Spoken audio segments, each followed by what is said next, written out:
quanto mais as parcelas do caminhão que, obviamente, todo mês chega para esse trabalhador pagar. Esses caminhoneiros se deslocaram do interior do nosso país, vieram até Brasília.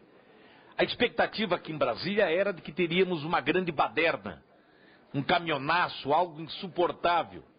Quando de repente Brasília foi surpreendido com um movimento organizado, educado, respeitoso. E detalhe importante, por onde quer que esses caminhões passaram pelo país afora, foram recepcionados como se fosse a seleção brasileira que havia conquistado um título, passando por avenidas de capitais ou cidades de interior, sendo aplaudidas pelo público. Porque todo e qualquer brasileiro sabe do sofrimento desta categoria. E o detalhe importante, chegam até aqui na capital com uma pauta flexível, apenas aguardando por serem recebidos pelo governo, para poderem pela primeira vez ter uma negociação direta com o caminhoneiro. Porque tudo aquilo que foi feito até aqui, e da primeira reunião na quarta-feira que se passou, onde alguns líderes estiveram em torno de uma mesa, mas não eram os representantes destes caminhoneiros autônomos, da categoria falida. Representavam, é bem verdade, um segmento do transporte, mas não aquele que está sentindo a dor na carne.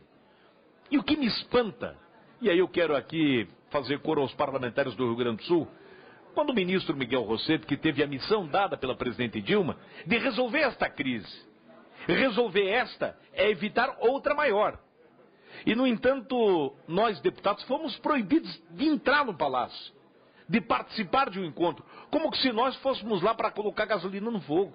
Pelo contrário, todos nós queremos que acabe o movimento, não para derrotar alguém, mas para que todos saiam vencedores. Mas quando ontem os líderes do movimento saíram de uma reunião com a bancada da Frente Parlamentar da Agricultura e foram chamados para irem até o Palácio para serem recebidos, chegando a informação que receberam era que o ministro Rosseto só receberia os caminhoneiros se o movimento fosse paralisado imediatamente. Ora, senhor presidente, o movimento está praticamente acabado, encerrado, por conta própria e por vontade dos transportadores. Porque eles também querem parar. Mas querem parar porque eles também entendem de que nós temos o agricultor que está perdendo com isso, a indústria está perdendo com isso. Olha, o movimento sofredor e o movimento de prejuízo parou, só quer ser atendido. De uma pauta praticamente que pode ser atendida imediatamente, de uma greve que pode ser encerrada agora, neste minuto, neste instante. Mas eu me pergunto aos parlamentares do Rio Grande que conhecem o ministro Miguel Rosseto mais do que ninguém aqui. Pelo que me consta a história pregressa do ministro, muito tempo antes de ser ministro, ele vem de movimentos sociais, ou eu estou errado? Participou lá no passado de muitos movimentos de rua, ajudou muitos movimentos públicos, participou de muitos protestos, coordenou, organizou, esteve no campo, esteve na rua. Então conhece os dois lados da moeda. Por obrigação, deveria ter a sensibilidade que poucos aqui têm. Por vir do outro lado do balcão. E por estar do outro lado do balcão ao longo da sua história pública, deveria ser o primeiro a pegar sua cuia de chimarrão, porque no Rio Grande é assim que se recebe bem as pessoas, tirar a tabela da porta e mandar que entrem os trabalhadores de verdade.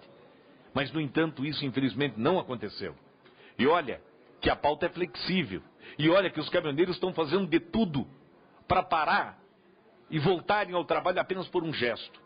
Então eu acredito que as forças dos deputados, inegavelmente, todos os parlamentares que defendem esta classe, estão imbuídos, envolvidos, mas ninguém negocia nada porque o governo não permite a negociação.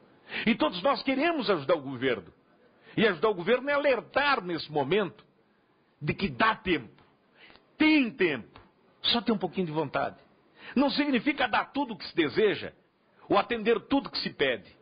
Significa recebê-los e tratá-los com respeito. Repito e faço coro àqueles que me antecederam. Eu me recordo, eu estava aqui na Câmara, mas não na sessão no dia, quando um grupo de indígenas invadiram a Câmara dos Deputados e pela primeira vez, talvez, da história, eu não conheço a história mais antiga, invadiram o plenário da Câmara dos Deputados armados, atropelando de todo e qualquer deputado que pudesse estar ali para defender o endereço do agricultor. Atiraram flecha em policiais, feriram policiais e com facilidade são recebidos ao Palácio do Planalto. É bem verdade, o movimento Black Bloc, criado para desmanchar os movimentos no nosso país, composto por bandalheiros, também foram recebidos. O movimento MST, inquestionavelmente movimento já histórico, são recebidos com muita facilidade. Mas este movimento organizado por trabalhadores, gente que é proibido de andar armado pelo país afora para defender sua vida e seu patrimônio, que a única arma que tem é a chave do caminhão, uma bermuda para usar, um sapatinho velho, uma caixa no caminhão para fazer um carreteiro no seu deslocamento, rezando que não fure o pneu, torcendo que não estoure o motor, para chegar em casa no final do mês e empatar na conta. Será que não mereceria uma antecipação e chamá-los lá? Será que o ministro Conselho não poderia fazer esse esforço? Abrir mão desta arrogância, desta prepotência, de dizer que não negocio com grevista. E no passado, quem diria? Quem diria, deputado Terra? Quem diria? Então eu faço este apelo, isso é para o bem do nosso país, é para o bem do transportador. Eu não vi um caminhoneiro fazendo nenhum tipo de baderna. O que eu vi e vi foi caminhoneiro sendo agredido no interior do nosso país porque estava parado numa rótula de trevo. Então nós podemos parar com isso agora. Mas eu quero aqui conclamar e fazer o apelo ao nosso líder, ao nosso presidente, que juntando-se à ministra Cátia Abreu, que está com o maior intuito, a maior vontade de ajudar. Eu tenho certeza que o governo também quer, mas a teimosia e a prepotência parece que afasta a vontade de querer.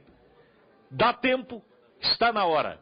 Os caminhoneiros querem voltar para casa o quanto antes, mas querem voltar com uma resposta para aqueles que estão lá. E finalizo dizendo o seguinte: não apostem no cansaço dos caminhoneiros. Eles podem estar cansados, mas em todo e qualquer enfrentamento, basta você ler a história. Quando o guerreiro descansa um pouquinho, ele sai para dar uma cochilada lá fora, é para carregar energia. E quando ele volta para o campo de combate, ele vem mais fortalecido do que ele saiu, porque naquele momento ele pegou um pouco de cansaço. Então, dá tempo. Dia 15 de março vem aí. Querem evitar? Recebam esse grupo de trabalhadores e sinalizem, atendo em tudo aquilo que é possível. Essa é a minha manifestação e faço o apelo que o nosso presidente possa também liderar a negociação com esse movimento. Obrigado, presidente. Com a palavra, a deputada Tereza Cristina.